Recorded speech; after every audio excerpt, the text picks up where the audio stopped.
नमस्कार मित्रों, एक बार फिर से स्वागत है आप सभी का हमारे इस चैनल में। आज की इस वीडियो लेक्चर में हम बात करेंगे भारत में यूरोपियों का आगमन, यानी कि advent of Britishers in India.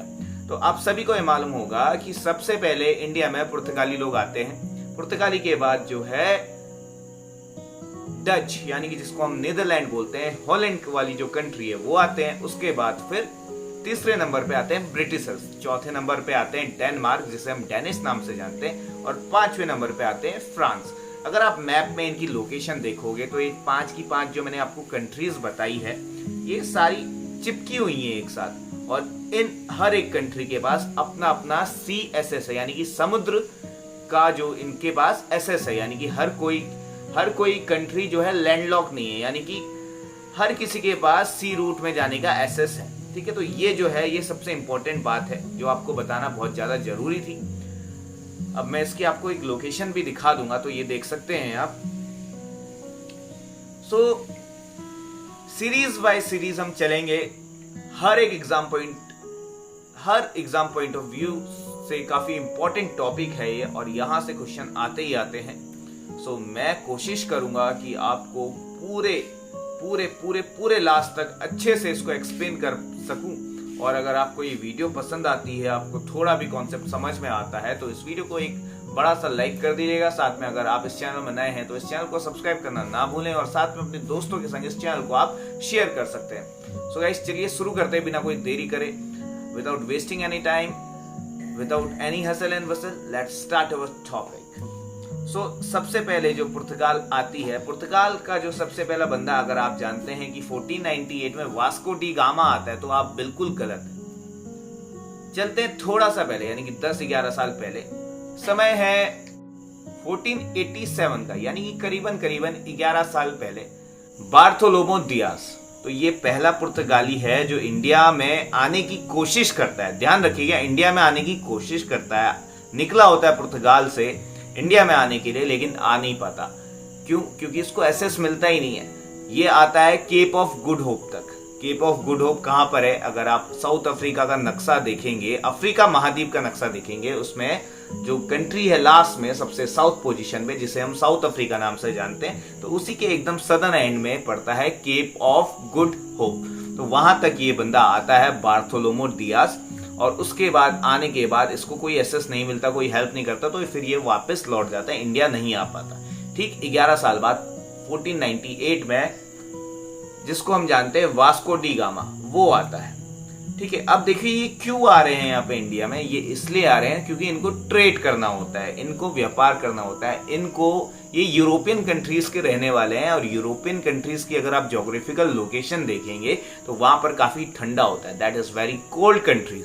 अब वहां पर मसालों वगैरह की जरूरत पड़ती है, क्या जो भी वो खाना वगैरह खाते हैं, फूड वगैरह खाते हैं, उसको प्रिजर्व करने के लिए उनको मसालों की जरूरत पड़ती है। और मसाले कहाँ मिलते हैं? ईस्ट इंडीज में, जैसे इंडोनेशिया वाला आइलैंड है वहां पर, और जैसे जावा सुमात्रा है वहां पर, और अपना इंडिया जो है वहां पर, वो भी कोस्टल रीजन पर। अब ये आ तो डायरेक्ट लैंड रूट से भी सकते थे।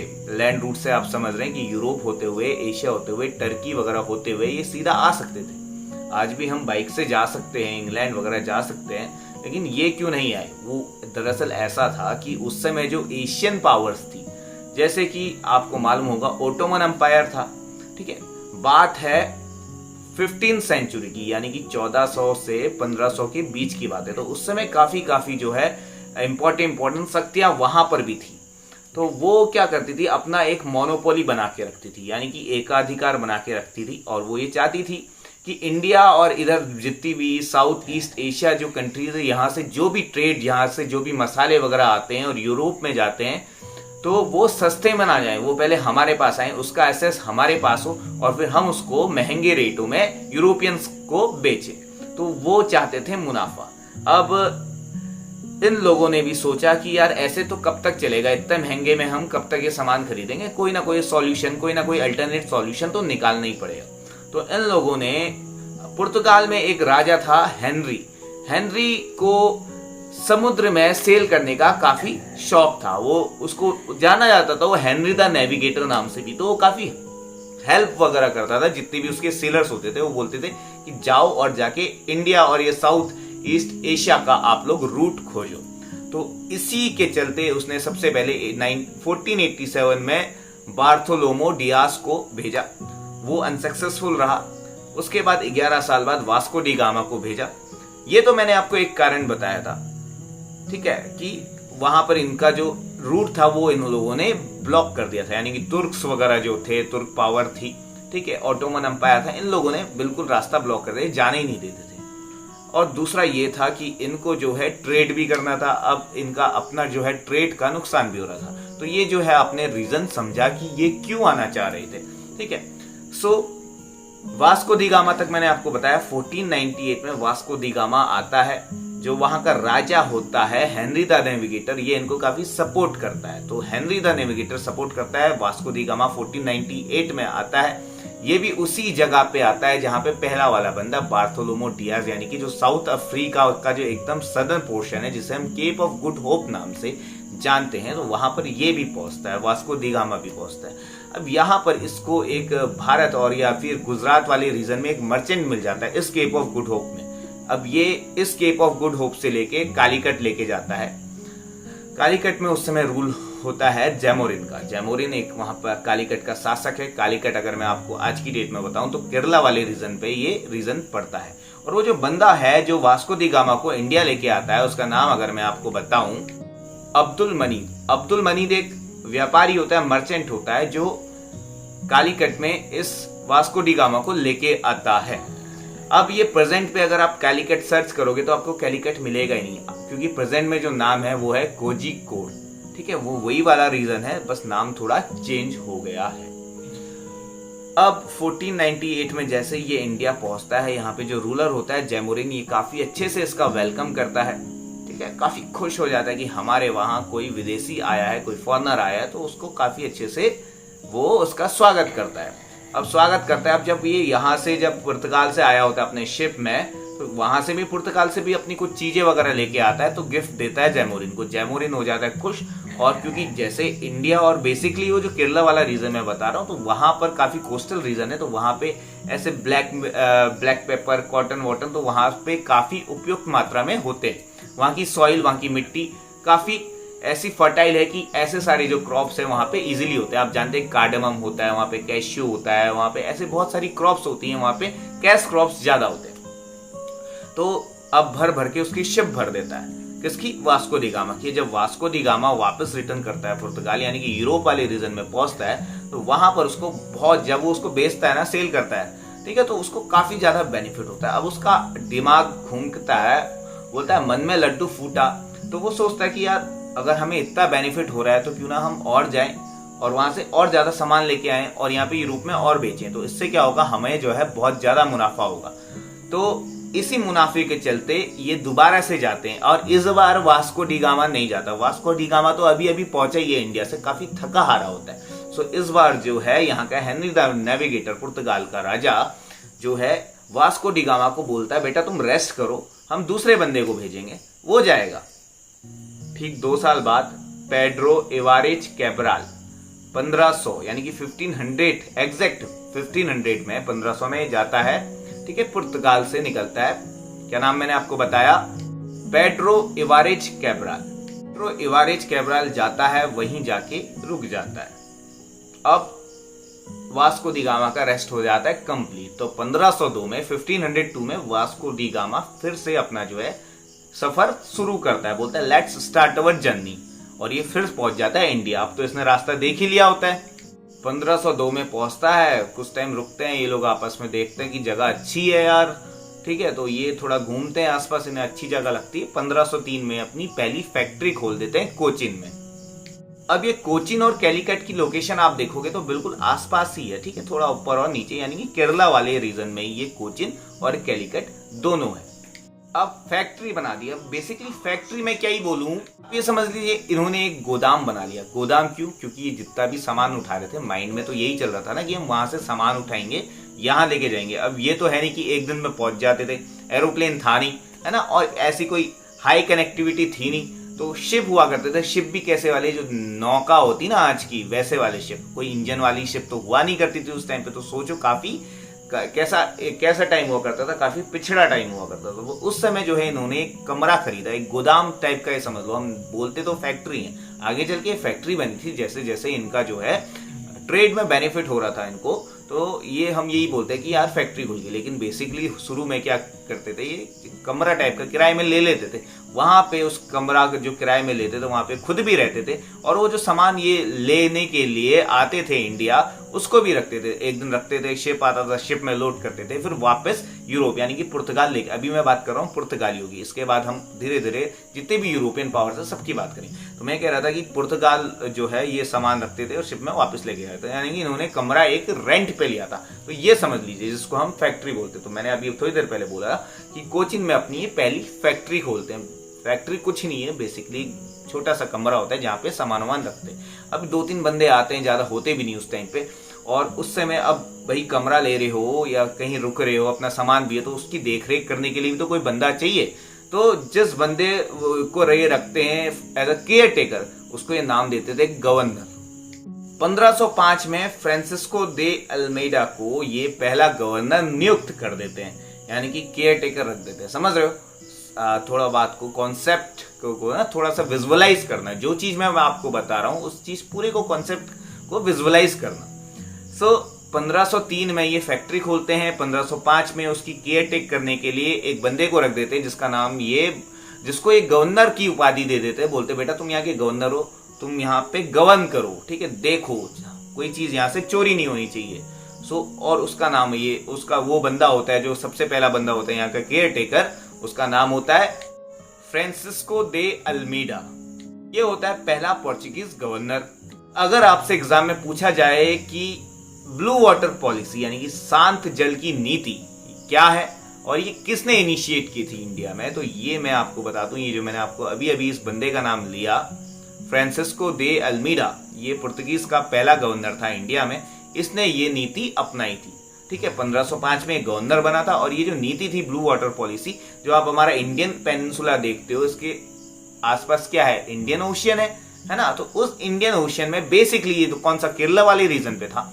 तो इस ब्लू वाटर पॉलिसी के अंतर्गत ये होता था कि जो इंडियन ओशियन पे अपना मोनोपोली बनाना, इंडियन ओशियन, इधर आपका अरेबियन सी और बे ऑफ बंगाल, इन तीनों वाले रीजन पे जो है अपना मोनोपोली यानी कि एकाधिकार बनाना। सिर्फ हम ट्रेड करेंगे यहां से, सिर्फ इस सी रूट को हम यूज करेंगे, क्योंकि वहां पे जो है यूरोप में भी जो है होड़ लगी हुई थी बिजनेस में, कौन आगे निकलेगा करके, है ना। तो सारी यूरोपियन पावर्स धीरे धीरे वन बाय वन आ रही थी इंडिया में। सिर्फ अभी तक पुर्तगाल आई है, अभी धीरे धीरे अंग्रेज भी आएंगे, फ्रांस भी आएंगे, डचेस भी आएंगे, हर कोई आएगा। तो आप जस्ट बने रहिए वीडियो पे, आपको हर एक चीज इंपॉर्टेंट सारी चीजें अच्छे से पता लगने वाली है। तो मैंने अभी बताया फ्रांसिस्को दे अल्मीडा जो पहला गवर्नर था, वो यहाँ पर उसको फर्स्ट गवर्नर नियुक्त कर दिया जाता है पुर्तगाल का, ठीक है। मैंने आपको बताई ब्लू वाटर पॉलिसी क्या होती है, ठीक है। अब ये जो ब्लू वाटर पॉलिसी के अंतर्गत ये अपनी कंपनी यानी छोटी सी जो फैक्ट्री होती है, इसका एक नाम देना शुरू कर देता है कि यार इसका नाम वो है एस्टाडो दे इंडिया। एस्टाडो दे इंडिया ये पुर्तगीज नेम है। ये इसका मतलब ये है कि पुर्तगाल की जितनी भी टेरिटरी है यहाँ पे, मतलब पुर्तगालियों की जो टेरिटरी है इंडिया में, उसको इन्होंने नाम दिया, क्या नाम दिया, एस्टाडो दे इंडिया, ठीक है। अब सेकंड गवर्नर यानी कि जो दूसरा बंदा होता है यहाँ पे केयर टेक करने वाला इस छोटे से कमरे को, जिसे हम फैक्ट्री का नाम दे रहे हैं, उसका नाम है अल्फोंसो दे अल्बुकर्क। क्या, अल्फोंसो दे अल्बुकर्क। इस अल्फोंसो दे अल्बुकर्क को सेकंड गवर्नर है, और इसको रियल फाउंडर माना जाता है पुर्तगाली का। पुर्तगीज जो पावर है उसका जो रियल फाउंडर किसे माना जाता है, इसको माना जाता है, यानी कि अल्फोंसो दे अल्बुकर्क। 1509 से लेके 1515 इसका टाइम पीरियड है, और इसके टाइम पीरियड पे अब ये एकदम साउथ वाले पोजीशन पे है। साउथ में विजयनगर अंपायर, बहमनी किंगडम, ये दो महान शक्तियां होती हैं, ठीक है। बहमनी किंगडम तो टूट जाता है, और जो विजयनगर अंपायर है उसमें जो है वहां का शक्तिशाली रूलर होता है जिसका नाम है कृष्णदेव राय। कृष्णदेव राय से इन पुर्तगालियों की अच्छी दोस्ती हो जाती है। कृष्णदेव राय इनको किसी भी चीज में मना नहीं करता। कोचीन में ये अपना हेडक्वार्टर बना लेते हैं, यानी कि मुख्यालय। अब आपको मालूम होगा कि विजयनगर अंपायर और जो बहमनी किंगडम है जो टूट जाता है 5 राज्यों में, और वो 5 राज्य होते हैं बीजापुर, गोलकोंडा, बीदर, बरार, अहमदनगर। तो इन 5 छोटे छोटे राज्यों में ये बहमनी साम्राज्य टूट जाता है और दूसरी तरफ नीचे साउथ वाले पोजीशन में होता है क्या, विजयनगर अंपायर। अब इन दोनों अंपायरों के बीच में पहला तो टूट गया, लेकिन जब ये टूटा नहीं था, बहमनी किंगडम पूरा ही हुआ करता था, ठीक है। सो उस समय जो है तुंगभद्रा रिवर जो यहाँ पर बहती है, तो इसके द्वाब के लिए इनके बीच में युद्ध होता था। अब ये तुंगभद्रा रिवर का, किसी भी रिवर का कोई भी द्वाब अगर हम बोलते हैं तो काफी फर्टाइल होता है, वहां पे एग्रीकल्चर अच्छी होती है, प्रोडक्शन अच्छा होता है। तो हर कोई चाहेगा कि ये वाला एरिया क्यों ना हमारे पास हो, अगर हमारे पास होगा तो हमारे पास अच्छी क्रॉप्स हम जो है यहाँ पे एग्रीकल्चर कर सकते हैं, और एग्रीकल्चर करेंगे तो बहुत सारी प्रॉस्पेरिटी होगी, वेल्थ होएगा, सब कुछ अच्छा होगा, पैसा है तो सब कुछ है। इस चीज को आप समझना कि विजयनगर अंपायर और बहमनी की पहले से दुश्मनी है। बहमनी किंगडम जो है वो टूट जाता है 5 छोटे छोटे साम्राज्यों में। उनमें से एक होता है बीजापुर। बीजापुर का रूलर होता है आदिल शाह। 1510 की बात है, 1509 में इसको गवर्नर नियुक्त किया जाता है। सेकंड गवर्नर है अल्फोंसो दे अल्बुकर्क। अब मैंने बोला कि पुर्तगालियों की विजयनगर अंपायर के जो शासक है उनसे काफी अच्छी दोस्ती हो जाती है। अब विजयनगर वाले चिढ़ते हैं किससे, बहमनी किंगडम के जितने भी छोटे छोटे साम्राज्य उनसे। और मैंने स्पेशली नाम किसका लिया, बीजापुर का। बीजापुर का रूलर कौन है, आदिल शाह। 1510 में ये पुर्तगाली लोग, स्पेशली यहाँ का जो गवर्नर मैंने आपको बताया अल्फोंसो दे अल्बुकर्क, 1510 में गोवा पे अटैक करते हैं। गोवा पे बीजापुर का जो रूलर होता है आदिल शाह, ठीक है, इससे ये गोवा छीन लेते हैं। अभी सिर्फ छीना ही है 1510 में, और फिर धीरे धीरे आपको ये अगर आज प्रेजेंट भी गोवा में जाओगे तो आपको मालूम चलेगा कि वहां पे बहुत सारे पुर्तगाली लोग बसे हैं, उनका जो कल्चर वहां पर देखने के लिए मिलता है। स्पेशली गोवा भी 2 पोर्शन में बटा हुआ है, एक है नॉर्थ गोवा और एक है साउथ गोवा। अगर आप साउथ गोवा चले जाओ तो आपको बहुत सारे पुर्तगाली लोगों के चर्चेस वगैरह देखने के लिए मिलेगा। अब अल्बुकर्क क्या करता है कि जितने भी अपने पुर्तगाली लोग यहाँ पे लेके आता है उनसे बोलता है तुम लोग यहीं सेटल हो जाओ, बढ़िया करके अपना घर बसाओ, यहाँ पे जितने भी इंडियन मूवमेंट्स है उनके संग मैरिज करो, अपना घर बसाओ, ठीक है। तो ये जो है विस्तार करने की कोशिश करने लग जाता है, यानी कि ये जो है पुर्तगालियों का जो छोटा सा अभी शुरू हुआ है, इन्होंने अपना अपना घर बसाया है, इस घर को विस्तार करने लग जाता है। सबसे बोलता है कि यहीं रहो, यहीं शादी वादी करो, बस जाओ यहीं, जितने भी पुर्तगाली होते हैं। और एक साथ में ये होता है कि ये लोग क्रिश्चियनिटी जो होती है, जो मिशनरीज होते हैं, तो ये लोगों का धर्म कन्वर्ट करने की कोशिश करते हैं। अगला पुर्तगीज गवर्नर होता है नीनो दी चुना। 1529 से इसका रूल स्टार्ट होता है, ठीक है। कुछ देर पहले मैंने आपको बताया था कि इन्होंने अपना हेडक्वार्टर कोचिन में एस्टैब्लिश किया था।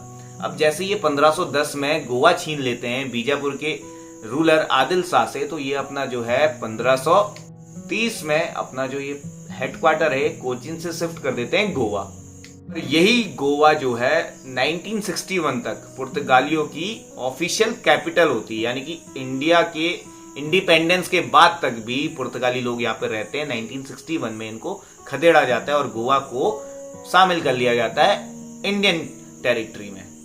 ये बात थी साउथ इंडिया की। अब ये जाते हैं, देखते हैं कि बंगाल वाला रीजन भी तो खाली पड़ा है, और उस समय का बंगाल, आज का जो प्रेजेंट डे का बांग्लादेश है, वो भी इंक्लूडेड था। वहां पे जो है हुगली रिवर, आप जानते हैं कि हुगली रिवर कलकत्ता में बहती है, बंगाल में एंटर कर जाती है, उसके बाद फिर ये बे ऑफ बंगाल में गिर जाती है। तो हुगली रिवर के आसपास वाला जो क्षेत्र है वहां पर इनकी नजर पड़ती है और वहां पर भी ये लोग बसना शुरू कर देते हैं। 1595 तक इनकी मोनोपोली बनी रहती है इंडियन ओशन पे। बेसिकली इंडिया पे व्यापार करने की, जो यूरोपियन से व्यापार हो रहा है, 1595 तक इनकी ये मोनोपोली बरकरार रहती है। कोई नहीं होता, कोई भी नहीं होता, कोई दूसरी यूरोपियन पावर अभी तक आई नहीं होती, अभी तक ब्रिटिशर्स भी नहीं आए हैं, अभी तक फ्रेंच भी नहीं आए हैं। अब धीरे धीरे अभी चल के आप आगे देखेंगे। नीनो दी चुना जो होता है ये एक कदम बढ़ के होता है, इससे पहले वाला जो इसका गवर्नर था उससे एक कदम में बढ़ के होता है धर्म चेंज करवाने के मामले में। यानी कि अल्फोंसो दे अल्बुकर्क तो करता ही करता है धर्म परिवर्तन, ये उससे 10 गुना आगे होता है। दे चुना, तो इससे क्या होता है, जैसे धर्म परिवर्तन कराने की कोशिश करता है तो इंडिया में जितने भी रूलर्स हैं, लोग हैं, इससे पुर्तगाली लोगों से नाराज हो जाते हैं। और तब जाके इनकी जो मोनोपोली अभी तक चलती आ रही थी, लोग इनको यहाँ पे अच्छे से परमिशन दी हुई थी हर एक चीज करने की, ट्रेड करो, अपना सुख रहो, खुशी रहो, खुद खुश रहो हमको भी खुश रहने दो वाला सीन जो है 1595 में आके खत्म हो जाता है। तो ओवरऑल मैंने आपको बताया कि this person adopted the policy of religious intolerance who निनो दी जुन्हा, यानी कि जो थर्ड गवर्नर है पुर्तगाली लोग का वो। फिर समय के बीतते बीतते ये लोग ब्राजील की डिस्कवरी कर लेते हैं। ब्राजील जो भी आपको दिखता है साउथ अमेरिका वाले कॉन्टिनेंट में, तो उसकी ये खोज कर लेते हैं। अब इनका इंटरेस्ट जो है इंडिया और इधर साउथ ईस्ट एशिया को छोड़कर इनका इंटरेस्ट डेवलप हो जाता है वेस्ट की तरफ, यानी कि ये ब्राजील शिफ्ट हो जाते हैं। ब्राजील और सेंट्रल अमेरिका वाली कंट्रियों में जाके ये अपनी कॉलोनी का विस्तार करने लग जाते हैं, यानी कि इनकी जो कॉलोनियल प्रेफरेंस होती है वो ब्राजील शिफ्ट हो जाती है। देखिए कॉलोनी हर कोई बसाता है, अंग्रेज आते हैं यानी कि ब्रिटिश आते हैं वो भी यहाँ पे अपनी कॉलोनी एस्टैब्लिश करते हैं, पुर्तगाल आते हैं वो भी कॉलोनी एस्टैब्लिश करते हैं, फ्रेंच वाले आएंगे वो भी कॉलोनी एस्टैब्लिश करेंगे। अभी आप धीरे धीरे चल के देखेंगे अब इनका दबदबा जो पहले से मोनोपोली है वो थोड़ा थोड़ा कम होने लगता है। क्यों? क्योंकि आपको अभी मालूम चलेगा थोड़ी देर में कि अभी अंग्रेज भी आ गए हैं। कब आ गए हैं? 1608 में इंडिया में इन्होंने कदम रख दिया। 1608 में इंडिया आ जाते हैं। अभी जब मैं आपको बताऊंगा कि ब्रिटिशर्स कैसे आते हैं तब आपको अच्छे से मालूम चलेगा। फॉर द टाइम बिंग आप इतना जान लीजिए 1608 में ब्रिटिशर्स आते हैं और 1611 में इन ब्रिटिशर्स और ये पुर्तगाली ये दोनों यूरोपियन पावर्स हैं आपस में इनके बीच में कॉन्फ्लिक्ट हो जाता है। क्यों? वही ट्रेड को लेके वो इनकी शिप वगैरह छीन लेते हैं, ऐसे कुछ होता है, अभी आपको मैं बताऊंगा। तो फिलहाल आपने इतना जाना कि पुर्तगालियों के संग क्या होता है, कैसे आते हैं, कौन कौन गवर्नर होते हैं, ठीक है। तो ये और फिर कहाँ शिफ्ट हो जाते हैं, ये अमेरिका में अपना इंटरेस्ट डेवलप कर लेते हैं। मैं आपको बताऊं तो जो पुर्तगीज लोग होते हैं ये प्लंडर भी होते हैं, लुटेरे भी होते हैं, लूटपाट भी करते हैं, ठीक है। आपको 1611 में बैटल ऑफ स्वैली होती है। स्वैली का युद्ध होता है जो अंग्रेजों और पुर्तगालों के बीच में होता है। वो इसी चीज को लेके होता है, एक दूसरे की शिप को लूटने में लगे हुए होते हैं और ऐसे ऐसे काम कर रहे होते हैं जो किसी को इन दूसरों पावरों को पसंद नहीं आता। कोई नहीं चाहता कि हमारे क्षेत्र में कोई दूसरा दखल दे। तो 1611 में इनके बीच में बैटल होता है, जिस बैटल में अंग्रेज लोग जीत जाते हैं, यानी कि ब्रिटिशर्स जीत जाते हैं और पुर्तगीज लोग जो है डिफीट हो जाते हैं। और इससे ये चीज तय हो जाती है कि अगर यहाँ पे कोई शेर है तो वो ब्रिटिशर्स हैं, चाहे देर से आए लेकिन दुरुस्त आए। जो बैटल ऑफ स्वैली है इसको अंजाम देता है ब्रिटिशर्स के दो जनरल होते हैं, ठीक है, दो जनरल होते हैं। उन दो जनरलों का नाम अगर मैं आपको बताऊं तो कैप्टन मिडलटन और थॉमस वेस्ट, ठीक है। ये दो पर्सन का आप नाम याद रखना है। ब्रिटिशर्स जनरल होते हैं जो पुर्तगालियों से युद्ध करते हैं बैटल ऑफ स्वैली में 1611 में। अब मैं बात कर रहा हूँ 1611, तो देखिए 1604 या 1605 के आसपास अकबर की डेथ हो जाती है। अकबर के बाद अकबर का जो बेटा होता है जहांगीर, तो जहांगीर यहाँ पे इंडिया में रूल कर रहा होता है। 1611 में जब बैटल ऑफ स्वैली होती है तो अगर आपसे क्वेश्चन पूछा जाए कि उस समय कौन सा मुगल रूलर था तो आपको मालूम होना चाहिए कि अकबर का जो बेटा था जहांगीर वो यहाँ पर रूलर हुआ करता था। मैंने आपको ये भी बताया कि ये लुटेरे किस्म के इनका स्वभाव रहता था। तो बे ऑफ बंगाल वाला जो रीजन है वहां पर ये अक्सर क्या करते थे, लूटपाट किया करते थे। अब ये लूटपाट किया करते तो इससे जो है धीरे धीरे आपको मैंने बताया कि अकबर का जो बेटा था जहांगीर का जो बेटा था शाहजहां का बेटा औरंगजेब। तो जो शाहजहां है ये क्या करता है कि इन पुर्तगालियों ने हुगली यानी कि जो बंगाल वाली यानी कि ईस्ट वाली तरफ जो इन्होंने अपनी सेटलमेंट कॉलोनी वगैरह ये थोड़ी बूढ़ी झुग्गी झोपड़ी बना के रहे होते हैं। तो शाहजहां उस पूरी झुग्गी झोपड़ी को उखाड़ देता, बोला निकलो तुम यहाँ से, तुम लुटेरे यहाँ लूटपाट कर रहे हो, लूटपाट करने के लिए तुम्हें थोड़ा यहाँ पे हमने जगह दी है। ये तो थी इनकी एक दुख भरी कहानी। हाँ, अब ये जब आते हैं पुर्तगाल से तो अपने संग ये रेड पोटैटो यानी कि लाल आलू लेके आते हैं, तंबाकू यानी कि टोबैको लेके आते हैं, रेड चिली यानी कि लाल मिर्च लेके आते हैं, मेज यानी कि भुट्टा लेके आते हैं। मेज है ना, मेज को हिंदी में बोलते हैं मक्का। लेके कहां से आते हैं? यूरोप से तो लाएंगे नहीं, क्योंकि इन्होंने अपना इंटरेस्ट डेवलप कर लिया था सेंट्रल अमेरिका में। सेंट्रल अमेरिका अगर आप देखोगे तो थोड़ा सा यूरोप से तो गर्म ही जगह है, ब्राजील वगैरह ये सारी जगह। तो यहाँ से ये सारी चीजें लेके आते जो मैंने आपको बताया, लाल मिर्ची, आलू, तंबाकू, ठीक है। और आपको ये भी मालूम होना चाहिए कि जब अकबर यहाँ पे होता है, क्योंकि ये तो आ गए हैं 1498 में ही, अकबर ने रूल शुरू किया है अपना 52nd बैटल ऑफ पानीपत यानी कि 1556, ठीक है। जब हेमू और जो अकबर का जो संरक्षक होता है जिसका नाम क्या होता है अभी थोड़ा सा याद नहीं आ रहा है, जो अकबर का रीजेंट होता है यार, अभी नाम मुझे याद नहीं सा आ रहा है, तो उसके और हेमू के बीच में युद्ध होता है। तो अकबर जो है 1556 में होता है, और जब यहाँ पे ऑलरेडी पुर्तगाली लोग आ जाते हैं, तो पुर्तगाली लोग ने अकबर को भी तंबाकू खिलाया होता है, आपको मालूम होना चाहिए। तो अकबर करता रहता है, हाँ भाई, तो अकबर को भी तंबाकू की आदत लग जाती है। को ये भी मालूम होना चाहिए कि पुर्तगालियों ने अपनी फर्स्ट प्रिंटिंग प्रेस खोली थी गोवा में।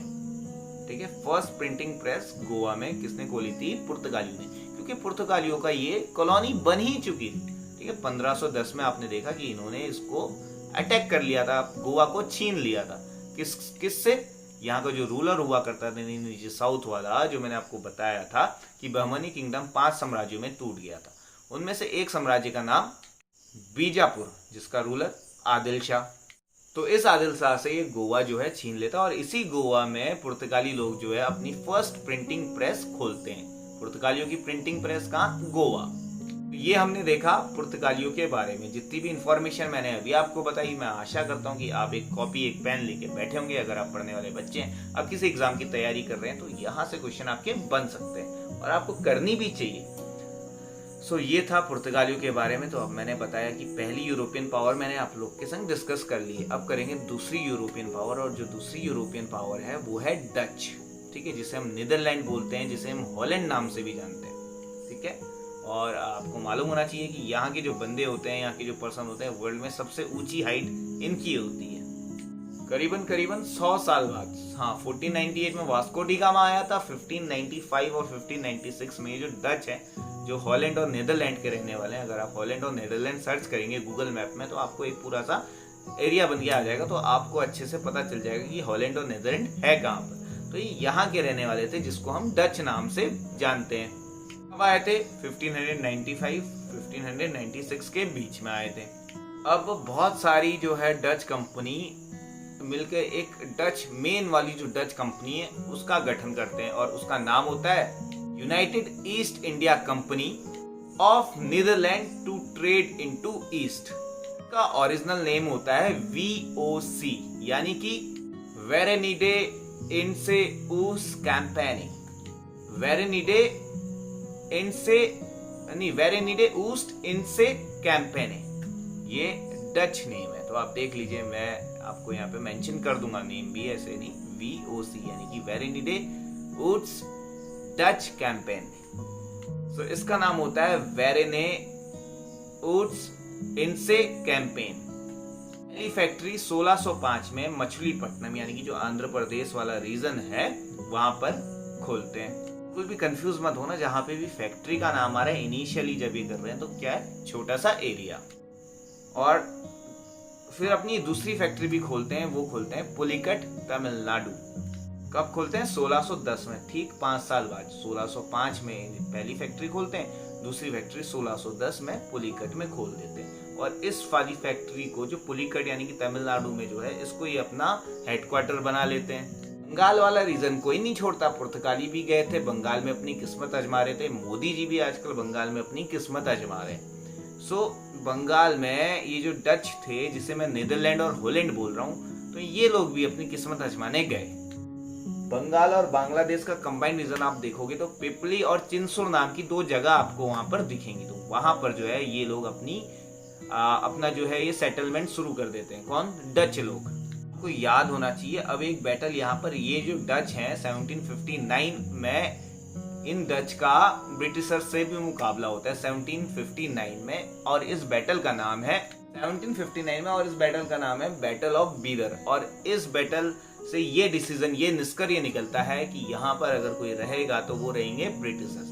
यानी कि 1759 में ये जो डचेस हैं, नेदरलैंड हॉलैंड वाले जो निवासी हैं, ये भी गायब हो जाते हैं, अपना रास्ता नाप लेते हैं। बैटल का नाम याद रखना, बैटल ऑफ बीदर। ईयर याद रखना 1759। अब हमने 2 यूरोपियन पावर देख ली, हमने पहले पुर्तगाल देखी, दूसरी डच देखी। अब हम तीसरी जो इम्पोर्टेंट है, जिसके बारे में हमको स्टडी भी करनी है आगे चल के, वो है ब्रिटिशर्स। ब्रिटिशर्स के बारे में मैं आपको थोड़ा सा बताऊं तो 1599 में, यानी कि 1599 में लंदन में वही यही वाला सीन चल रहा होता है कि कैसे हो पाएगा, गरीबी बहुत है यार, ट्रेड करना है, बहुत सारे पैसे कमाने हैं, बेरोजगार बैठे हैं।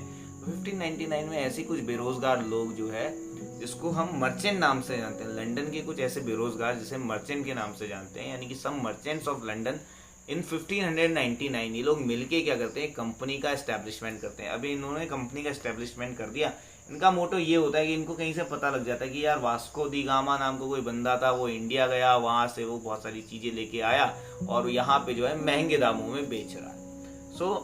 इसलिए जो है ये लोग भी अपनी तैयारी करनी शुरू कर देते हैं। 1599 में यानी कि 1599 में ये लोग अपनी कंपनी जो है एक अच्छे तरीके से उसको इस्टेब्लिश कर देते हैं। कंपनी का नाम तो आप जानती है, ब्रिटिश ईस्ट इंडिया कंपनी, और इसका पूरा नाम अगर मैं बताऊं तो governor and company of merchants of London trading into east Indies से हम जानते हैं ब्रिटिश ईस्ट इंडिया कंपनी के नाम से। इस समय इंग्लैंड की महारानी होती है क्वीन एलिजाबेथ। क्या करती है, इन लोगों ने जो छोटी सी कंपनी होती है उसको रॉयल चार्टर से ग्रांट कर देती है कि जाओ, तुम्हें पूरी छूट है, तुम जाके बिजनेस करो, हम तुम्हारे साथ हैं। और इसी के चलते 1600 में यानी कि 31 दिसंबर यानी कि क्रिसमस के आसपास का टाइम है, न्यू ईयर के आसपास का टाइम है, तो यहाँ पर इन लोगों को ये जो बेरोजगार से होते हैं नल्ले से, इनको ये चार्टर प्रोवाइड कर देती है, जिसे हम 1600 के चार्टर के नाम से जानते हैं। अब जब ये इनको चार्टर ग्रांट हो जाता है, क्वीन एलिजाबेथ जो होती है 1600 का चार्टर इनको प्रोवाइड कर देती है, तो ये जो कंपनी होती है east India company, British east India company, ये अपनी प्रिपरेशन शुरू कर देती है। बैग पैक करती है, सारा सामान वामान डालती है, 10-12 बंदों को भी शिप में डालती है, और ये पहुंच जाते हैं 1608 में इंडिया में कहाँ पहुंचते हैं, ये पहुंचते हैं सूरत, ठीक है, यानी कि गुजरात वाली लोकेशन में। और जिस जहाज में जाते हैं उस जहाज का नाम होता है हेक्टर, शिप हेक्टर उस जहाज का नाम होता है, और उस हेक्टर का जो कैप्टन होता है, जो पूरे जहाज को कंट्रोल करता है, उसका नाम होता है कैप्टन हॉकिंस। तो 1608 में जैसे ही इंडिया पहुंचते हैं, इनके हाथ में चार्टर जो होता है वो होता है अकबर के नाम का, क्योंकि इनको ये मालूम होता है कि यहाँ पे इंडिया में रूलर कौन है, अकबर। तो अब भाई अकबर के नाम पे क्वीन ने चार्टर जारी किया होता है कि आप हमारे बंदों को यहाँ पर व्यापार करने की इजाजत दो, और हमने इनको एक लीगल राइट दिया है आपसे परमिशन लेने के लिए यहाँ पे आ रहे हैं। अब इत्तेफाक से होता यह है कि अकबर की डेथ हो जाती है पहले ही, 1605 के आसपास अकबर की डेथ हो जाती है। अब अकबर का जो बेटा होता है जिसका नाम है जहांगीर, तो जहांगीर के टाइम पीरियड पे 1608 पे ये ब्रिटिशर्स पहुंचते हैं ऑफिशियली, ठीक है, लैंड करते हैं शिप से। अब जहांगीर लेटर देखता है, बोलता है अकबर तो पापा के नाम का है, मना कर देता है, बोलता है मेरे नाम का लेके आओ, क्योंकि यहाँ का बादशाह मैं हूं, हिंदुस्तान का बादशाह मैं हूं, तो मेरे नाम का क्यों नहीं लेके आए, इसमें तुम्हारी गलती है, इसमें तुम्हारा फॉल्ट है, तुम एडिट करो, प्रिंट आउट मंगाओ, फैक्स करवाओ, मेल करवाओ, कुछ भी करवाओ, लेकिन मेरे नाम का होना चाहिए। अब उस समय ऐसी कोई टेक्नोलॉजी तो होती नहीं है, तो फिर क्या होता है कि फाइनली जो कैप्टन हॉकिंस होता है, जो परमिशन ग्रांट कर रहा होता है किंग से, इसको ये परमिशन मिलती नहीं है, रिजेक्ट हो जाता है। टाइम है 1608 का। 1613 में फिर एक बेड़ा आता है, जहाज का बेड़ा, यानी कि एक वॉयज आती है शिप की। 1613 वाली घटना मैं आपको पहले बताऊं, उससे पहले मैं आपको बता दूं 1608 में आते हैं। तो अब ये क्या करते हैं बेचारे यार, ये सोचते हैं क्या करें, तो ये लोग यहीं पे मतलब कुछ लोग को यहीं छोड़ देते हैं कैप्टन हॉकिंस, और वापस चले जाते हैं, और जो बाकी कुछ लोग होते हैं ये इधर उधर घूम रहे होते हैं, बोलते चलो आप हमें ट्रेड करने की, व्यापार करने की इजाजत नहीं दे रहे हो जहांगीर से, तो हम थोड़ा आपके राज्य में घूम तो सकते हैं, देख तो सकते हैं जगह। उन्होंने कहा बिल्कुल आप देखिए, हम अपने मेहमानों का स्वागत करते हैं, अतिथि देवो भव, है ना, तो वही वाली रीति यहाँ पे चलती है। ये लोग घूमते 1611 में ये फाइनली एक टेम्पररी एक ट्रेडिंग पोस्ट खोल लेते हैं, और राजा को, बादशाह को पता भी नहीं होता। अब इनके मन में डर होता है यार, कभी ना कभी राजा बादशाह को पता तो चल जाएगा कि हमने फलानी जगह, हम इस जगह नए हैं, हमने ऐसी ये काम किए हैं। अब पुर्तगाली जो है फेवर में होते हैं, किसके, राजा के। अब आपको ये भी ध्यान रखना है, जब आप ब्रिटिशर्स पढ़ रहे हैं तो आपको ये ध्यान रखना है कि ऑलरेडी यहाँ पे 2 यूरोपियन पावर्स ऑलरेडी हैं। एक मैंने पहले आपको बताया, सबसे पहले पुर्तगाल, दूसरा मैंने आपको बताया कौन, डच, हाँ, यानी कि हॉलैंड और नीदरलैंड वाले। तो अब ये तो ज्यादा खतरनाक होते नहीं है डच वाले, तो जो पुर्तगाल वाले लोग हैं वो इनके लिए, अंग्रेजों के लिए पहले से, क्योंकि पैरामाउंट पावर उनके पास, सोवरेन पावर, अभी यूरोपियन सोवरेन पावर वो नहीं चाहते कि कोई दूसरा जो है, कोई दूसरी यूरोपियन कंट्री हमारे क्षेत्र के आसपास हस्तक्षेप करे। ऑलरेडी मैंने आपको बताया था 1595 में वैसे भी पुर्तगालियों की जो धर्म, वो वाली जो नीति होती है, जो धर्म परिवर्तन करवाते हैं, तो उसके अगेंस्ट हो जाते हैं यहाँ के राजा वाजा, ज्यादा अच्छा भी नहीं मानते, लेकिन फिर भी थोड़ा सा इन्फ्लुएंस तो होता है पुर्तगालियों का। अब ये लोग डालते हैं, प्रेशर डालते हैं। 1608 में वैसे भी जहांगीर इसलिए मना कर देता है कि पुर्तगाली जो लोग होते हैं ये थोड़ा सा प्रेशर डालते हैं, थोड़ा सा घूस ब्राइब दे देते, बोलते नहीं इनको बिल्कुल मत देना, ये जो पैसे देंगे वो हम तुम्हें देंगे, तुम बिल्कुल इन्हें परमिशन मत देना। एक कारण ये भी होता है, ठीक है। सो ऐसा कुछ होता है। और उसके बाद फिर 1611 में ये अपना एक टेम्पररी, ब्रिटिशर्स बेचारे क्या ही करते, तो टेम्पररी एक अड्डा खोल लेते हैं। अब टेम्पररी अड्डा खोल लेते हैं तो पुर्तगालियों को पता चल जाता है, राजा को तो नहीं पता चलता, पुर्तगालियों को पता चल जाता है। पुर्तगाली देखते हैं तो इनसे झगड़ा वगैरह शुरू कर देते हैं। अब यहाँ पे इनके बीच में हो जाता है युद्ध, और इस युद्ध को बोलते हैं, यानी कि बैटल, इस बैटल को बोलते हैं बैटल ऑफ स्वाली।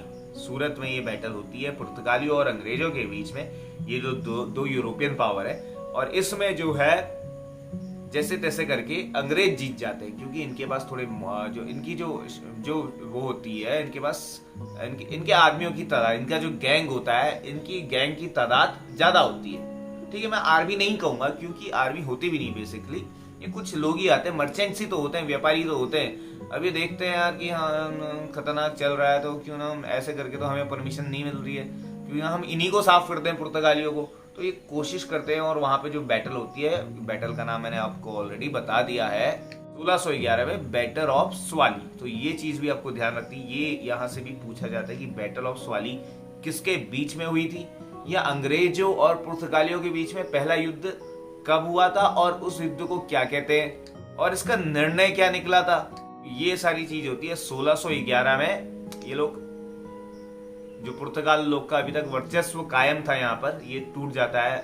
जो ब्रिटिशर्स होते हैं वो इस बैटल में जीत जाते हैं, ठीक है। और मैं आपको शायद ऑलरेडी बता चुका हूँ, कब से मैं बोल ही रहा हूँ, कि पुर्तगाली जो लोग होते हैं सेंट्रल अमेरिका से क्या क्या चीज इंडिया में लेके आते हैं। पोटैटो, आलू लेके आते हैं, रेड चिली, लाल मिर्च लेके आते हैं, और ये टोबैको यानी कि तंबाकू लेके आते हैं।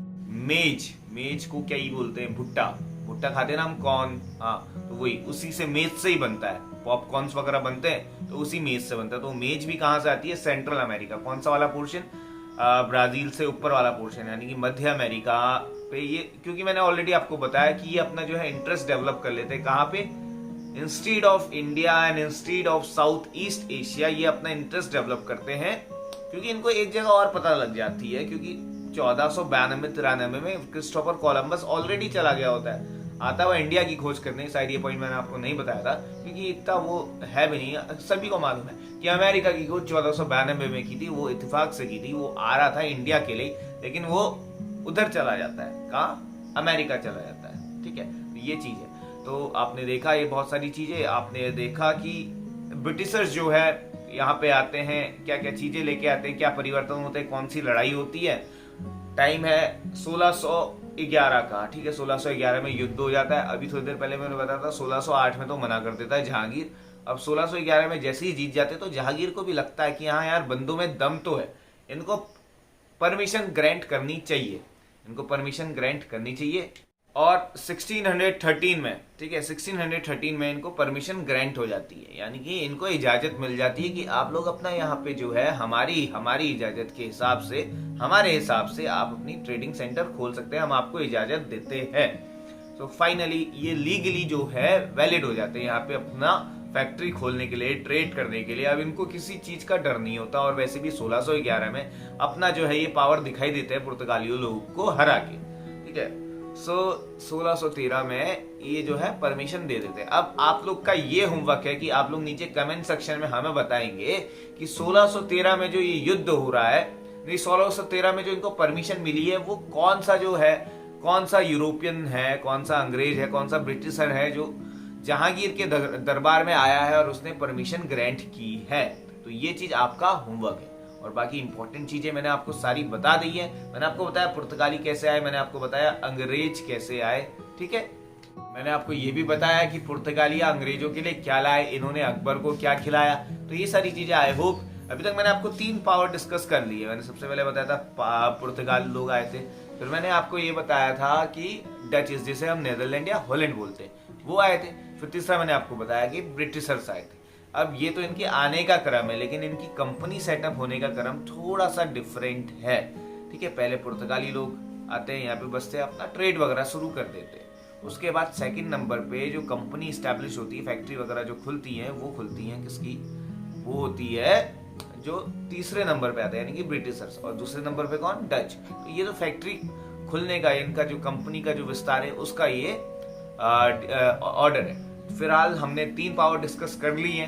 3 पावर डिस्कस करने के बाद जो चौथी पावर होती है उसको हम बोलते हैं डेनिश, यानी कि डेनमार्क वाले लोग। ठीक है, तो डेनमार्क वाले लोग आते हैं। सो जैसे ही ये इंडिया के लिए रवाना होते हैं, जैसे इनको चार्टर ग्रांट होता है 1600 में, क्वीन एलिजाबेथ इनको चार्टर ग्रांट कर देती है कि यू आर लीगली, कि तुम्हें जो है हम इजाजत देते, तुम जाओ और जाके ट्रेड व्यापार करो इंडिया में जाके। जैसे ये इंडिया में आने की तैयारी कर देते हैं, 1600 से लेके 1608 तक ये अपना बैग पैक करते हैं, सामान वामान देखते हैं, बोलते किन बंदों को ले जाना है, किन बंदों को नहीं ले जाना है। ये भी मैं आपको बाद में बताऊंगा कि कोर्ट ऑफ डायरेक्टर, एक जनरल कोर्ट ये स्टैब्लिश करते हैं ईस्ट इंडिया कंपनी के नाम से। वहां पे कोर्ट ऑफ डायरेक्टर की बॉडी होती है जिसमें 23 या 24 बंदे होते हैं, जिसमें से एक को उसका वो डायरेक्टर बनाते हैं, जिसको हम गवर्नर जनरल बोलते हैं, और बाकी उसके मेंबर्स होते हैं। ठीक है, तो ये सारा जो इनका अपॉइंटमेंट है, प्रोसेस है, यानी कि ये इनका एक कॉन्स्टिट्यूशन है।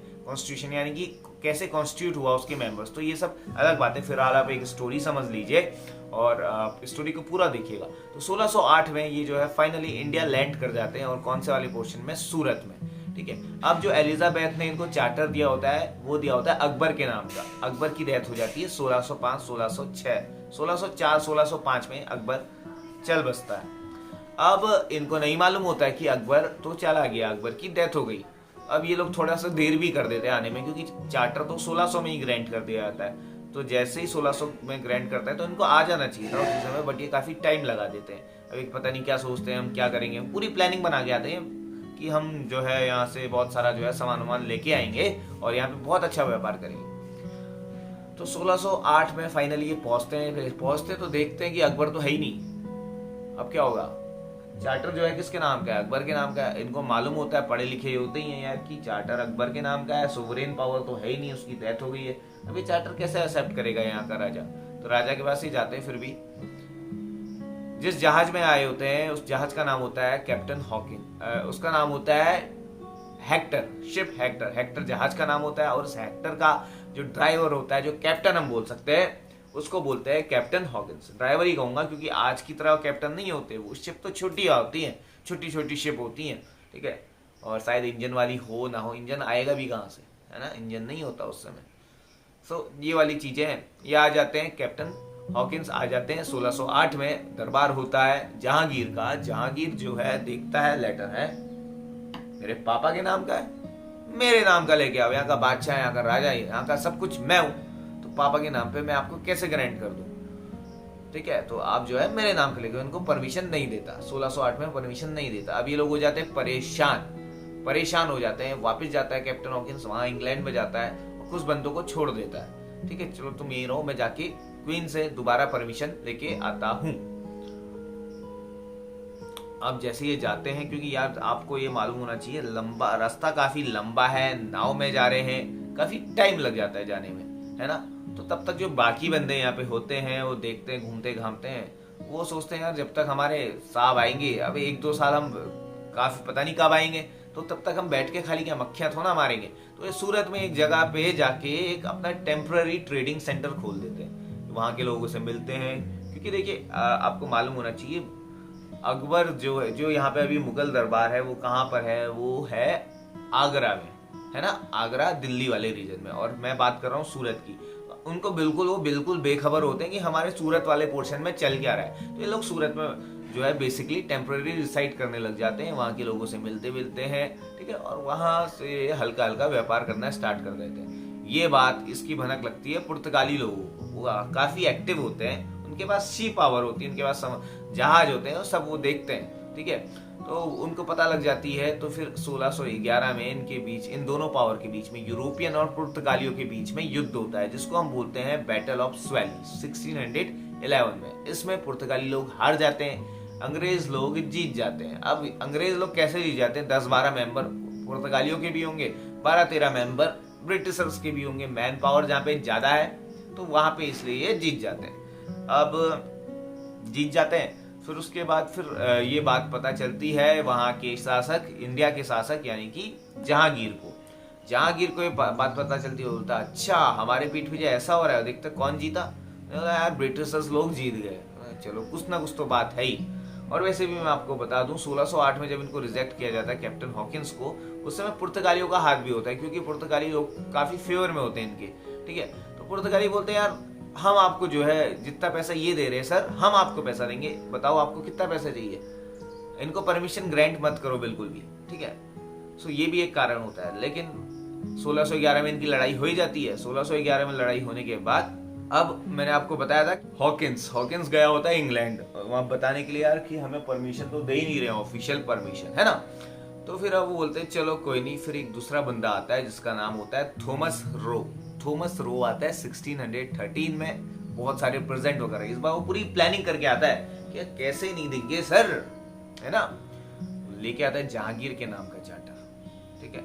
जहांगीर के नाम का चार्टर लेके आता है। इस समय जो है इंग्लैंड का राजा होता है जेम्स प्रथम राजा होता है। जेम्स प्रथम ये जो है एक जैसी क्वीन एलिजाबेथ चार्टर इनको ग्रांट करती है, वैसे जेम्स प्रथम इस बार किसके नाम पे ग्रांट करता है, इसके अकबर का नाम चेंज करके, क्योंकि अब बता देते सर अकबर तो मर गया हुआ, अकबर का जो बेटा है क्या नाम है, जहांगीर, तो जहांगीर के नाम पे हमें चार्टर प्रोवाइड कर दो। जैसे ही इसे चार्टर प्रोवाइड करते हैं, बोलते हैं इस बार तुम नहीं जाओगे, इस बार हम अपने विश्वसनीय बंदे को भेजेंगे जिसका नाम है थॉमस रो को ये भेजते हैं। 1613 में थॉमस रो पहुंच जाता है जहांगीर के दरबार में, जहांगीर को बहुत सारे गिफ्ट प्रेजेंट करता है और वो चार्टर दिखाता है। उनके बाद और वैसे भी 1611 में जहांगीर इंप्रेस हो जाता है ब्रिटिशर से, इनको पता चल जाता है कि ब्रिटिश नाम की कोई पावर है यहाँ पे और ये लोग ठीक ठाक है, ठीक है। पुर्तगाल लोग को हरा देते हैं और वैसे भी चिड़े हुए होते ना पुर्तगालियों से कि वो धर्म परिवर्तन कर रहे होते हैं, क्रिश्चियनिटी में चेंज कर रहे होते हैं, लोगों को अपना जो है ज्यादा विस्तार करने की कोशिश करते हैं और वे बंगाल वाले रीजन में डेकोइटी यानी कि लूटपाट वाली घटना को अंजाम देते हैं। तो वैसे भी जो है जहांगीर वो इनको अनुमति दे देता है ट्रेड करने की, चलो तुम आओ और तुम देखो, तुम लोग अच्छे बंदे लग रहे हो मुझे शकल से ठीक ठाक। टाइम है 1615 से लेके 1619 तक, ये करीबन 4 साल जो है मुगल एम्परर के कोर्ट में यानी कि जहांगीर के कोर्ट में थॉमस रो रहता है, ठीक है।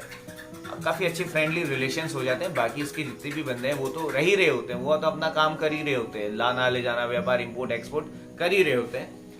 अब ये लोग जो है धीरे धीरे अपना रुख मोड़ते हैं नीचे की तरफ, ठीक है ना, नीचे की तरफ जहाँ पे गोलकुंडा वाला जो क्षेत्र है, जो साउथ वाला जो पोर्शन है, ठीक है।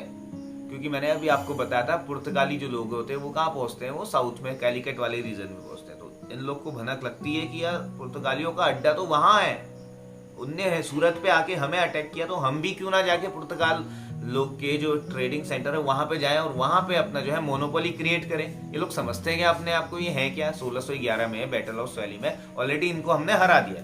तो ये लोग जो है धीरे धीरे वहां पे नीचे जाना शुरू कर देते हैं। कहाँ पे, नीचे वाले रीजन में। वहां पे राजा के पास से जाते हैं, वहां का जो राजा होता है गोलकुंडा वाले क्षेत्र में पहुंचते हैं। गोलकुंडा का जो क्षेत्र होता है वहां का राजा इनको परमिशन ग्रांट करता है कि चलो ठीक है तुम, वो भी इनसे काफी प्रभावित हो जाता है अंग्रेजों से, और वो जो है इनको एक फरमान ग्रांट करता है, यानी कि एक वही रॉयल डिक्री जारी करता है कि तुम गोलकुंडा वाले पोर्ट जितने भी बंदरगाह है वहां को तुम यूज कर सकते हो, वहां से तुम व्यापार वगैरह कर सकते हो, हमें कोई आपत्ति नहीं है। विद द टाइम इनको ये भी पता चलता है बंगाल नाम की भी कोई जगह है, तो ये बंगाल में अपना कर देते हैं शुरू, बंगाल की तरफ जाने की कोशिश भी ये कर देते हैं। फ्रैंकिस डे नाम होता है बंदे का, जो जमीन लेने की रेंट बोलता है, चलो परमिशन तो आपने दे ही दी है, आप हमें अब थोड़ी सी जमीन भी दे दो, हम आपको बदले में कुछ दे देंगे, खरीद लेते जमीन, उसमें हम अपनी फैक्ट्री बनाएंगे। 1639 में एक जमीन का टुकड़ा ये लोग फ्रैंकिस डे ले लेता है।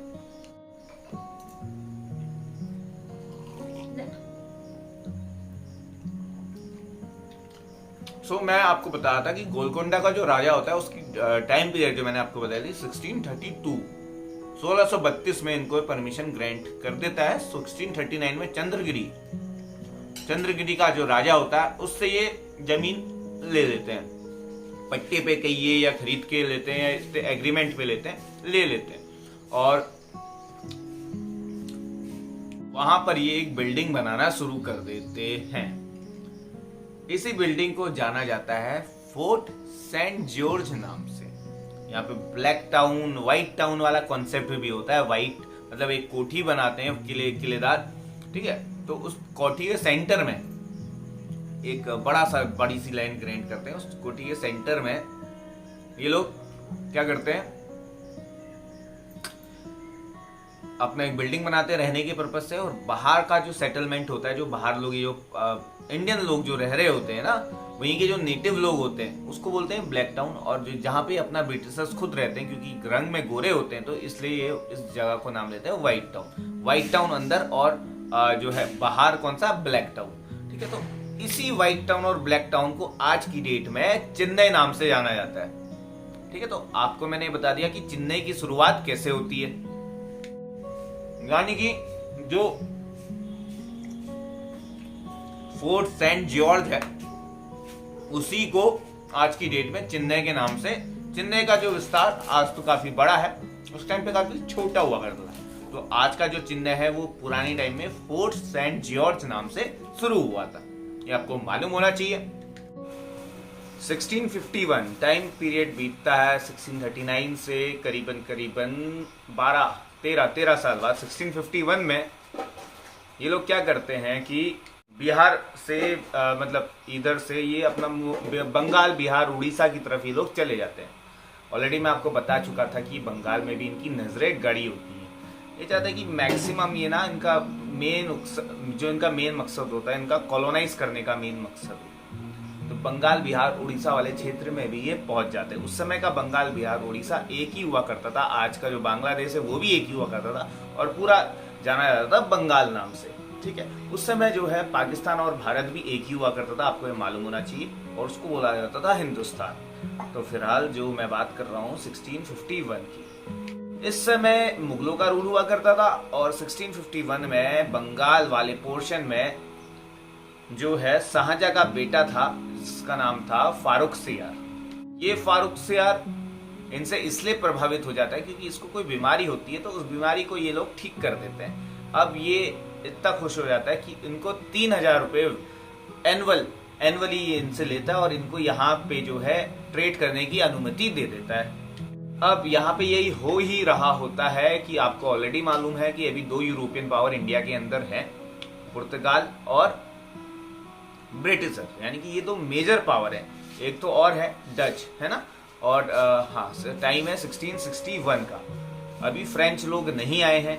एक और है डेनमार्क वाले भी हैं, ठीक है। सो 1661 था, यानी कि 1651 में बंगाल, बिहार, उड़ीसा में इनको ट्रेड करने का राइट मिल जाता है। किसके बदले में? 3000 रुपये इनको प्रति वर्ष देने पड़ते हैं, ठीक है। और यहाँ का जो नवाब होता है, कौन होता है? वो होता है फारुख सियार। ये फारुख सियार होता है शाहजहां का बेटा। तो ये सब होता है। और वही तुम्हारा ये तो ईस्ट तरफ हो गया। वेस्ट तरफ यानी कि पश्चिम में कलकत्ता में एक खेल, बॉम्बे में एक खेल होता है। बॉम्बे में क्या खेल होता है? बेसिकली इनके रिलेशन चल रहे होते हैं पुर्तगाली और अंग्रेजों के। अभी कांटेक्ट में आ जाते हैं तो पुर्तगाल की एक रानी होती है, एक प्रिंसेस होती है, और जो पुर्तगाल का जो राजा होता, क्या कह रहा हूं मैं, अंग्रेज का यानी कि ब्रिटिशर्स का एक राजा होता है और पुर्तगाली की एक प्रिंसेस होती है, ठीक है। इन दोनों के आपस में जो है कांटेक्ट हो जाते हैं और फाइनली 1661 में इनकी शादी भी हो जाती है। इनका जो प्रिंस होता है वो होता है प्रिंस चार्ल्स सेकंड। पुर्तगाल की जो प्रिंसेस होती है उसका नाम होता है कैथरीन। इन दोनों की हैप्पी वेडिंग हो जाती है, शादी हो जाती है। अब शादी में 1661 में शादी हुई। अब लड़की वाले कौन है? पुर्तगाली। तो इनको दहेज में कुछ तो देंगे ना। तो दहेज में क्या देंगे? इन्होंने दे दिया बॉम्बे का आइलैंड, जहां पर बॉम्बे क्या है, बेसिकली बॉम्बे एक आइलैंड में बसा हुआ है ना। तो वो पूरा का पूरा बॉम्बे ये इस राजा को, चार्ल्स सेकंड को गिफ्ट कर देते हैं। दहेज की तरफ। ठीक है, कुछ ना कुछ तो देना ही होता है, तो पूरा का पूरा बॉम्बे ही दे देते। अब बॉम्बे दे देते हैं, अब ये क्या करेगा, ये तो भाई प्रिंस है, इंग्लैंड का प्रिंस है, ये बॉम्बे के उससे क्या करेगा। तो ये क्या करता है, 1661 में इसको दहेज मिलता है, और ईस्ट इंडिया कंपनी तो इंडिया में होती ही, तो ये ईस्ट इंडिया कंपनी को ये जो चीज है, ये जो बॉम्बे वाला आइलैंड है, ये गिफ्ट कर देता। बोला तुम रखो मेरी तरफ से मेरे बच्चों, हम ऐश करेंगे। हम रानी को लेके, यानी कि जो प्रिंस कैथरीन है, प्रिंसेस जो कैथरीन है पुर्तगाल की, उसको हम लेके इंग्लैंड जाएंगे, वहीं रहेंगे मस्त करके अपना। अपने पास किसी चीज की कमी दिक्कत ही नहीं है, महल है पूरा पूरा, वहां रखेंगे, तुम लोग यहाँ पे रहो मेरे बच्चों, खुश रहो। 7 साल बाद यानी कि 1668 में ये ईस्ट इंडिया कंपनी को ये बॉम्बे वाला आइलैंड जो है ये गिफ्ट कर देता है, जिसमें आज बॉम्बे शहर बसा हुआ है। अब 20 साल बाद ये लोग इतना सोवरेन अपने आप को समझने लगते हैं कि मुगल एम्पायर के, मुगल एम्परर के जो जहाज होते हैं ना, अब उनके भी जहाज होते हैं ना, क्योंकि अकबर भी पहली टाइम देखता है जहाज की, हाँ जहाज नाम की कुछ चीज भी है। सो ये जब देखते हैं तो 1688 में इनके ये भी कोशिश करते हैं मुगल कि यार हमें भी जहाज रखने चाहिए, तो इनने भी जो है जहाज वगैरह रखना शुरू कर दिया होता है। 1688 में इनके जहाज को लूट लिया जाता है। लूटता कौन है, गवर्नर ऑफ बॉम्बे, कौन, सर जॉन चाइल्ड, यानी कि जो बॉम्बे जो इनको ईस्ट इंडिया कंपनी को गिफ्ट किया था, वहां भी तो इनको किसी ना किसी को रखना ही है ना उसको गवर्न करने के लिए, तो सर जॉन चाइल्ड को एज अ गवर्नर ये रखते हैं। वो उस बॉम्बे वाले आइलैंड को देख रेख कर ही रहा होता है, तो वहां पे वो देखता है कि यार ये जो है यहाँ पता नहीं किसका शिप आ गया है, ठीक है, नया नया होता है, तो वो अटैक कर देता है। और वो शिप होते हैं किसके, मुगल एम्परर के, औरंगजेब के जहाजों पे ये हमला कर देता है, स्नैच कर देता है, लूटमार कर देता है। औरंगजेब को ये बात पता चलती है, औरंगजेब को बहुत गुस्सा आता है, औरंगजेब जो है इनको निकाल देता है, एक्सपेल कर देता है बॉम्बे से। साथ में जो है बंगाल में ये जो इनको जो ट्रेडिंग राइट मिले होते हैं, इनको भी ये छीन लेता है। ठीक है, मैंने आपको बताया था फारूक सियार जो इनको ट्रेडिंग राइट दे देता है, बंगाल बिहार उड़ीसा के 3000 रुपये वार्षिक जो है ये उनको कर देंगे, उसके एवज में बंगाल बिहार उड़ीसा में तुम फ्रीली ट्रेड कर सकते हो, तुम्हें कोई टैक्स नहीं लगेगा, तुम्हें सिर्फ वन टाइम पेमेंट देनी होगी 3000 रुपये। तो अब जैसे ही ये जहाज लूटने वाली घटना होती है 1689 में, ठीक है, 1691 में क्या होता है कि औरंगजेब इनसे वो वाले जो राइट्स होते हैं वो भी छीन लेता है। बोलता है कोई नहीं, तुम निकलो यहाँ से, तुम्हारी इतनी औकात, तुम्हारी इतनी हिम्मत हो गई कि तुम जो यहाँ का जो है बादशाह है उसी के खिलाफ बगावत करने के लिए चल रहे हो, तुम उसी के जहाज लूट रहे हो, इसी इंडियन टेरिटरी में रह रहे हो, और यहीं के खिलाफ तुम ऐसे ऐसे काम कर रहे हो, तुम्हें उंगली दी, तुमने हाथ पकड़ लिया। यहाँ बंगाल का एक सूबेदार होता है सईद खां, ठीक है, सईद खां सूबेदार होता है, बंगाल का गवर्नर मैं ऑलरेडी आपको बता चुका हूँ शाह शुजा होता है। तो सईद खां थोड़ा सा जो है अंग्रेजों से मिल जाता है, और ये जो है कैसे भी करके मुहर लगा देता है, ठप्पा लगा देता है, किसका, वहां के गवर्नर का। गवर्नर कौन है, शाह शुजा। शाह शुजा किसका बेटा है, मैंने आपको ऑलरेडी बताया था, शाहजहां का।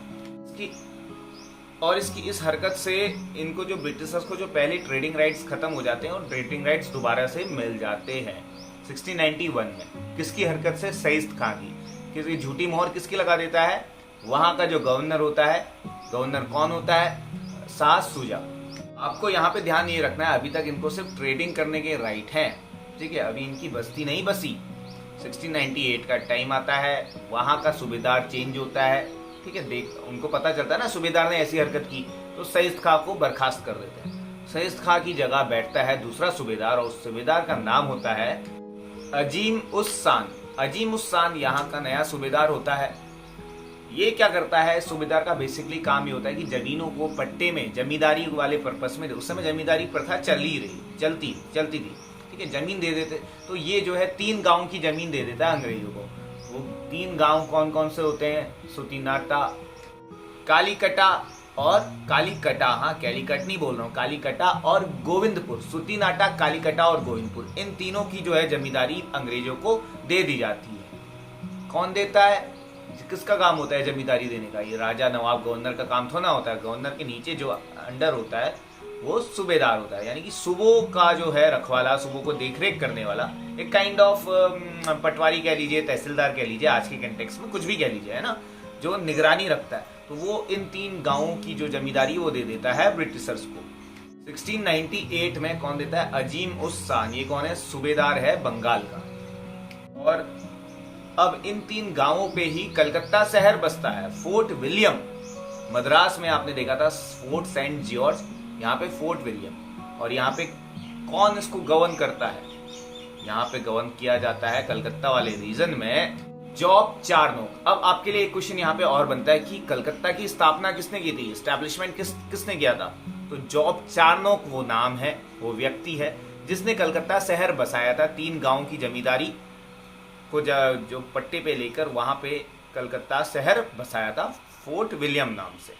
फोर्ट विलियम इसलिए दिया जाता है क्योंकि इंग्लैंड का राजा होता है विलियम, तो उसके नाम पे, उसके ऑनर के लिए, उसके सम्मान के लिए इसका नाम रखा जाता है फोर्ट विलियम। सन 1700 में यानी कि 1700 में फोर्ट विलियम को ऑफिशियली डिक्लेयर कर दिया जाता है इनका फर्स्ट प्रेसिडेंसी टाउन, ठीक है। और 1700 में इनको जो है ये फर्स्ट प्रेसिडेंसी टाउन डिक्लेयर कर दिया जाता है। और 1961 तक जो है 1700 में ये जो कलकत्ता शहर इन्होंने बसाया फोर्ट विलियम नाम से, तो इसको इनका ऑफिशियली प्रेसिडेंसी टाउन डिक्लेयर कर दिया जाता है। प्रेसिडेंसी टाउन डिक्लेयर कर दिया जाता है। 1911 तक यही ब्रिटिशर्स की राजधानी रहती है, ठीक है, यही ब्रिटिशर्स की राजधानी रहती है यानी कि कैपिटल। 1911 के बाद इनकी कैपिटल चेंज होती है दिल्ली, और आज भी कैपिटल क्या है? दिल्ली। तो ये जो फोर्ट विलियम है डिक्लेयर हो जाता है प्रेसिडेंसी टाउन, ठीक है। तो यहाँ पे जो फर्स्ट प्रेसिडेंट होते हैं, जो इसके पहले अध्यक्ष होते हैं, उनका नाम है सर चार्ल्स आयर। ये भी काफी इंपॉर्टेंट है कि जो है प्रेसिडेंसी टाउन कलकत्ता का सबसे पहला प्रेसिडेंट कौन था? Sir Charles Eyre. 1715 की घटना है। 1715 में मुगल नवाब, लेटर मुगल जिसे बोलते हैं, फारूक सियार, ठीक है, औरंगजेब की डेथ हो जाती है। फारूक सियार लेटर मुगल होता है, ठीक है।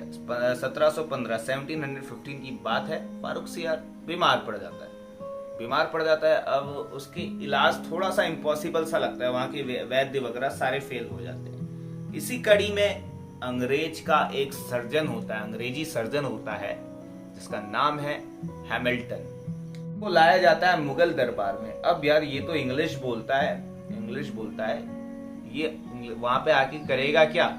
समझाएगा किसको? इंग्लिश। तो इसलिए इसकी सहायता के लिए इसके साथ, हैमिल्टन के साथ, एक बंदे को और भेजते हैं जिसको 2 भाषाओं का ज्ञान होता है। एक तो पर्शियन जानता ही है, पर्शियन इनकी कोर्ट लैंग्वेज होती है, और दूसरा वो अंग्रेजी भी जानता है। और इस पर्सन का नाम होता है ख्वाजा शेरहुद। ये एक अर्मेनियन होता है, इसको 2-3 भाषाओं का ज्ञान होता है, ठीक है, द्विभाषाई बोलते हैं जिसे, नॉलेज ऑफ 2 और मोर लैंग्वेजेस या 2 लैंग्वेजेस कह लीजिए। तो ख्वाजा शेरहुद और हैमिल्टन क्या है? सर्जन। ये दोनों आते हैं मुगल दरबार पे।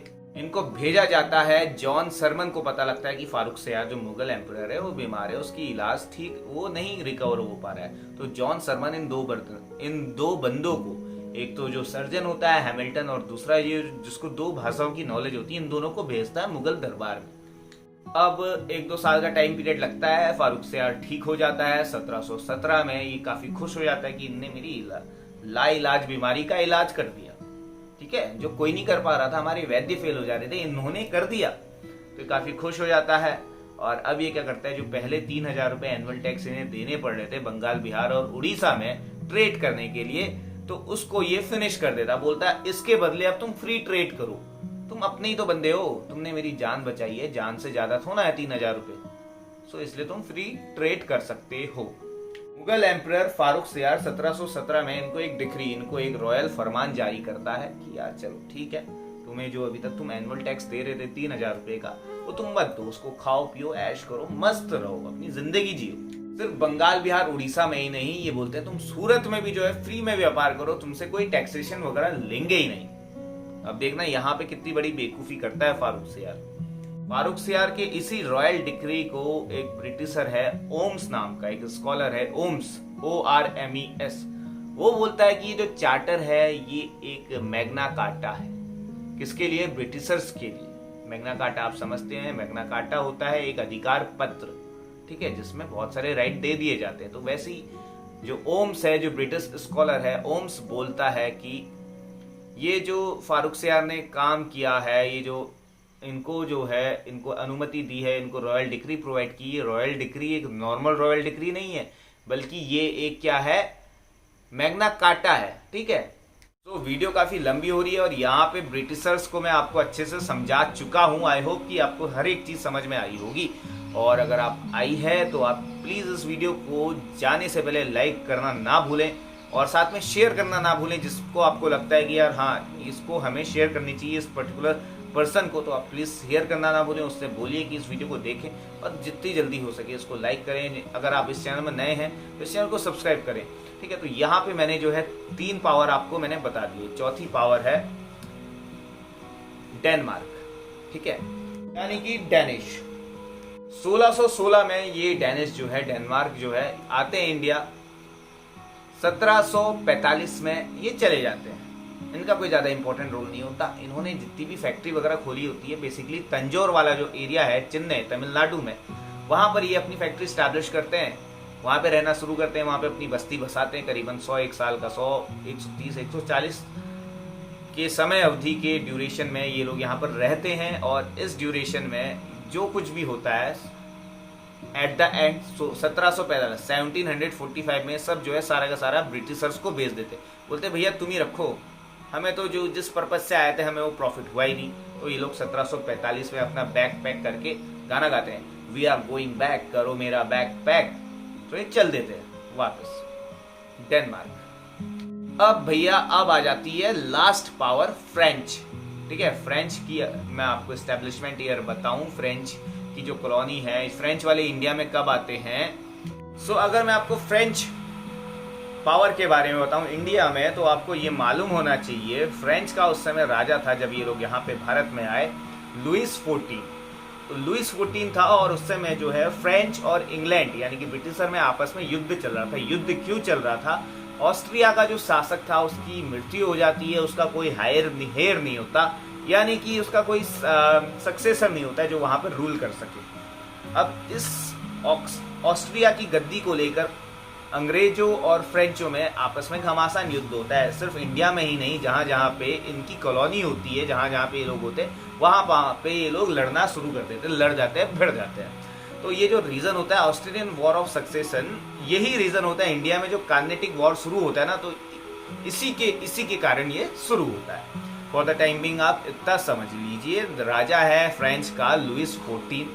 फ्रेंच में एक मिनिस्टर होता है कॉलबर्ट, जो काफी इन्फ्लुएंशियल होता है, किंग को मनाता है। किंग के इसी मिनिस्टर के कहने पर ये लोग अपनी एक कंपनी स्टैब्लिश करते हैं। इस कंपनी का नाम है कंपनी द इंड ओरिएंटल। 1664 में ये कंपनी की शुरुआत करते हैं, company the Ind oriental, IND। अपना पहला ट्रेडिंग सेंटर यानी कि अपना पहला व्यापारिक केंद्र ये 1668 में सूरत में खोलते हैं। ठीक एक साल बाद 1669 में मसूलीपट्टनम, जो कि आंध्र प्रदेश वाले रीजन में है, वहां पर ये जाते हैं 1669 में, वहां पे अपना दूसरा व्यापारिक केंद्र खोल लेते हैं। 4 साल बाद 1673 में फ्रैंको मार्टिन नाम का एक बंदा होता है, अभी सिर्फ ने फैक्ट्री वगैरह ट्रेडिंग पोर्ट खोले हुए हैं। 1673 में फ्रैंको मार्टिन पौंडीचेरी जो जगह है, ठीक है, आपको मालूम होना चाहिए पौंडीचेरी, तो जिसे आज की डेट में पुडुचेरी नाम से जाना जाता है, यहाँ पर फ्रेंच अपनी टेरिटरी जो है बसा लेते हैं, सेटल हो जाते हैं। इसके अलावा ये अपना ट्रेडिंग सेंटर माहे कराकाल यहाँ पे भी खोलते हैं। माहे और कराईकल कहाँ है? साउथ इंडिया में, बंगाल में भी ये खोलते हैं, चंद्रनगर। ठीक है, चंद्रनगर बंगाल में एक रीजन है, वहां पे भी ये फ्रेंच जो है अपना ट्रेडिंग सेंटर खोलते हैं। और पुडुचेरी तो मैंने आपको बता ही दिया, यहाँ पे तो सेटल ही हो जाते हैं। जितने भी ट्रेडिंग सेंटर इन्होंने खोले होते हैं 1701 में, 1701 में सारे के सारों का हेडक्वार्टर पौंडीचेरी में बना देते हैं। फ्रैंको मार्टिन को इसका पहला महानिदेशक यानी कि पहला डायरेक्टर जनरल बनाया जाता है। आपने डुप्ले नाम तो सुना होगा, डुप्ले। तो डुप्ले जो है काफी चालाक बंदा होता है। डुप्ले को ही जो है वास्तविक फाउंडर माना जाता है फ्रेंच सेटलमेंट का इंडिया में। माना जाता है कि डुप्ले ही वो एक पहला यूरोपियन होता है जो इंडिया में राजाओं को आपस में लड़ाता है, ऐसी नीति ऐसी पॉलिसी अपनाता है। अब एंग्लो कर्नाटिक वॉर यहाँ पे लड़े जाते हैं। एंग्लो कर्नाटिक वॉर में फाइनली आपको अभी रिजल्ट पता चली जाएगा कि कौन जीतते हैं। और उसके बाद फिर ये जो फ्रेंच लोग हैं माहे कराईकल चंद्रनगर में जो है यमन पुडुचेरी माहे कराईकल, इसमें जो है ये रूल करना शुरू कर देते हैं। तो एटलीस्ट आपको ये मालूम होना चाहिए कि जीतता कौन है, फ्रेंच जीतते हैं तभी तो ये रूल करते हैं, अगर हार जाते तो रूल थोड़ा ना करते हैं। इंडिया में 1954 तक ये लोग रूल करते हैं, हटते ही नहीं है। इंडिया को आज़ादी मिल जाती है, इंडिपेंडेंस मिल जाती है, फिर भी नहीं जाते। 1954 में इनकी टेरिटरी को इंडियन टेरिटरी में एक्वायर कर लिया जाता है। क्यों नहीं जाते? जाना पड़ता ही, तो 1954 में फाइनली चले जाते हैं। तो ये था आज की इस वीडियो में। आई नो काफ़ी लंबी वीडियो हो चुकी है, so I am so sorry for that, लेकिन आप काफ़ी विस्तार में समझाना काफ़ी ज़्यादा इंपॉर्टेंट था। ये था आज की इस वीडियो लेक्चर में। अभी अगले वीडियो लेक्चर में हम डिस्कस करेंगे जो कर्नाटिक वॉर है, first Carnatic war, second Carnatic war, तो इन सबको अच्छे से डिस्कस कर लेंगे। सो अगर आपने वीडियो पूरी देखी है तो प्लीज़ एक लाइक जरूर कर दीजिएगा, और अगर आप इस चैनल में नए हैं तो सब्सक्राइब करना ना भूलिएगा, अपने दोस्तों के संग शेयर करना ना भूलिएगा, और जो बेल आइकन होता है उसे भी दबा लेना, और क्या होता है जो भी होता है यूट्यूब में वो सब कर लेना। Thank you so much for watching this video. मिलते हैं जल्दी से नेक्स्ट वीडियो पे एक नए टॉपिक के साथ, और टॉपिक अपना होगा एंग्लो कर्नाटिक वॉर।